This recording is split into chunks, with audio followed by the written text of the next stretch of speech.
ระคัมภีร์สำหรับหลานน้อยเสนอฟ้าสวรรค์บ้านอันสวยงามของพระเจ้าตอนที่พระเยซูทรงประทับอยู่ถึงแผ่นดินโลกนี้พระองค์ได้สอนสาวกของพระองค์เกี่ยวกับแผ่นดินสวรรค์พระองค์ทรงเอิ้นว่าเฮือนแห่งพระบิดาของเฮาและทรงกล่าวว่าในที่นั้นมีที่อยู่หลายห้องคฤหาสน์แม่นเฮือนหลังใหญ่สวยงามแต่ฟ้าสวรรค์ใหญ่กว่านั้น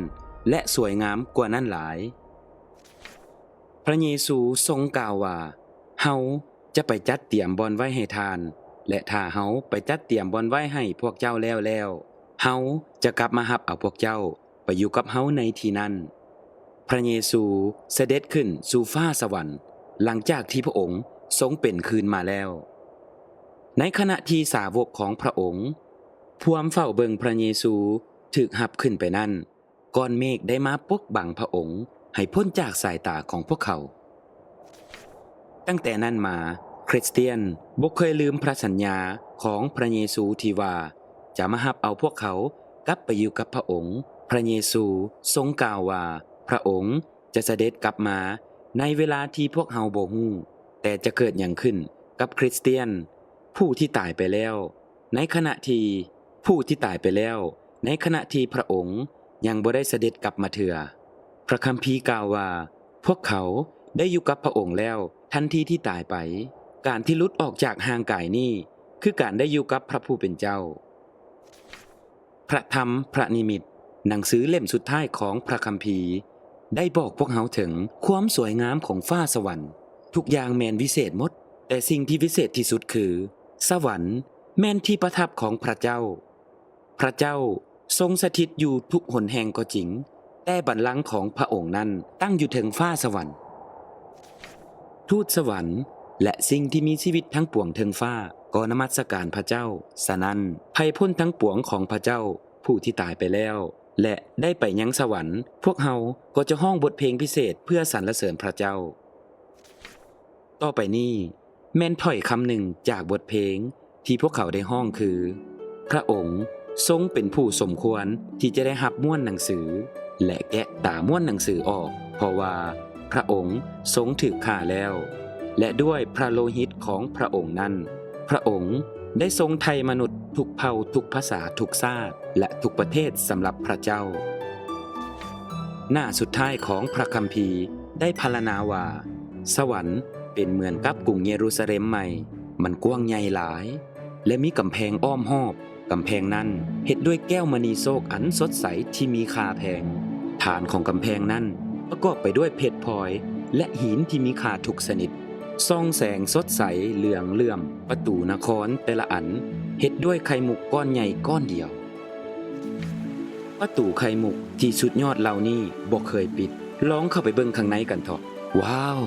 ภายในสวรรค์ยิ่งสวยงามกว่านั้นหลายทั้งนครที่เฮ็ดด้วยคำบริสุทธิ์สดใสเหมือนแก้วแม้นแต่ถนนก็ปูด้วยทองค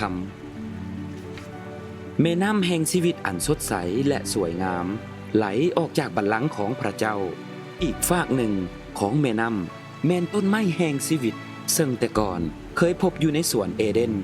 ต้นไม้นี่แม่นพิเศษหลายมันเกิดผล12ชนิดแตกต่างกันและแต่ละเดือนออกผลแต่ละชนิดและใบของต้นไม้แห่งชีวิตนั้นแม่นสำหรับการเยียวยารักษาโซนซาดทั้งปวงอยู่สวรรค์บ่จำเป็นต้องอาศัยแสงสว่างจากตะเวนหรือดวงเดือนอีกเพราะในที่นั้นหุ่งแจ้งไปด้วยพระสง่าราศีของพระเจ้าในที่นั้นบ่มีกลางคืนอีกต่อไปแม้แต่สัตว์ที่ฟ้าสวรรค์ก็ต่างจากสัตว์ถึงแผ่นดินโลก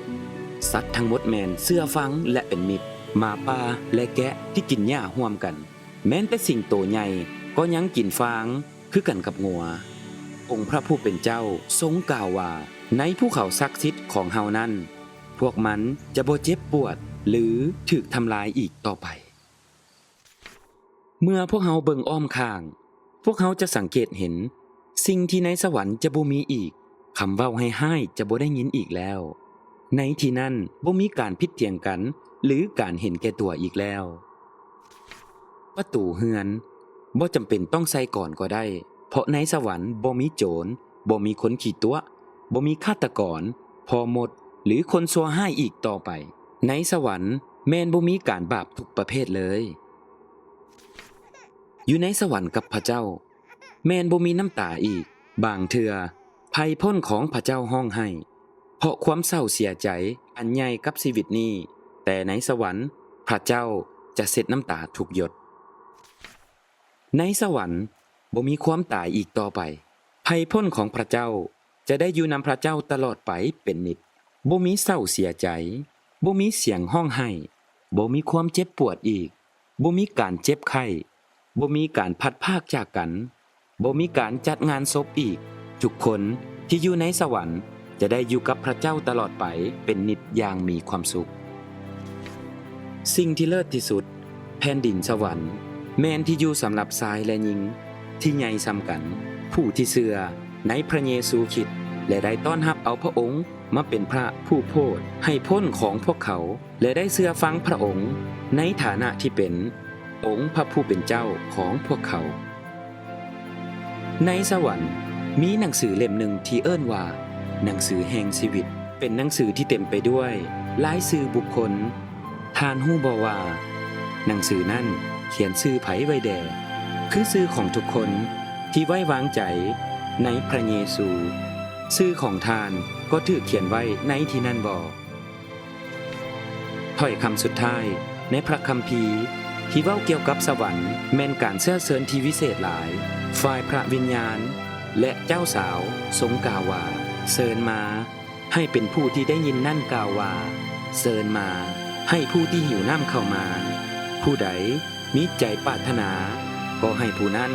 หับน้ำสำหรับชีวิตโดยบ่ต้องเสียค่าจบบริบูรณ์เรื่องราวในพระคัมภีร์ตอนนี้บอกให้พวกเฮาเกี่ยวกับพระเจ้าผู้วิเศษผู้ที่สร้างพวกเฮาและอยากให้พวกหลานฮู้จักกับพระเจ้าด้วยพระเจ้าทรงฮู้ว่าพวกเฮาได้เฮ็ดชั่วหลายอย่างซึ่งพระองค์เอิ้นว่าผิดบาปบทลงโทษของความบาปคือความตายแต่พระเจ้าทรงฮักหลานหลายจนได้ทรงพระบุตรองค์เดียวของพระองค์ลงมาคือพระเยซูให้มาตายแทนที่ไม้กางแขนและรับโทษบาปแทนเฮาหลังจากนั้นพระองค์ก็เป็นคืนมาจากตายและเสด็จกลับคืนสู่เฮือนของพระองค์คือฟ้าสวรรค์ถ้าหลานเชื่อในพระเยซูและขอการอภัยโทษบาปจากพระองค์พระองค์จะทรงยกโทษให้แน่นอนพระองค์จะเสด็จมาประทับในชีวิตของหลานทันทีและหลานจะได้อยู่นำพระองค์ตลอดไปเป็นนิจถ้าหลานเชื่อว่าอันนี้เป็นความจริงแท้ขอให้อธิษฐานกับพระเจ้าตามนี้ข้าแด่พระเยซูข้าน้อยเชื่อว่าพระองค์เป็นพระเจ้าและได้บังเกิดมาเป็นมนุษย์ตายที่ไม้กางแขนแทนพิบาปของข้าน้อยและบัดนี้พระองค์ได้ทรงเป็นคืนมาอีกครั้งขอทรงเสด็จมาประทับในชีวิตของข้าน้อยและยกโทษพิบาปของข้าน้อยขอทรงประทานชีวิตใหม่ให้แก่ข้าน้อยด้วยในเวลานี้เพื่อวันหนึ่งข้าน้อยจะได้อยู่นำพระองค์ตลอดไปเป็นนิจขอทรงซอยข้าน้อยให้เชื่อฟังพระองค์และมีชีวิตเพื่อพระองค์เป็นลูกอาเมน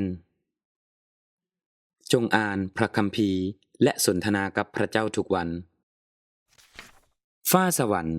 บ้านอันสวยงามของพระเจ้าเรื่องหนึ่งจากพระคำของพระเจ้าพระคัมภีร์ที่สามารถพบได้ในโยฮันบทที่14 2โกรินโธบทที่5พระนิมิตบทที่4 21 22คำสอนของพระองค์ให้แสงสว่างเพลงสรรเสริญเขียนโดยเอ็ดเวิร์ดฮุกส์อ่านโดยเควินติดต่อ www.bibleforchildren.org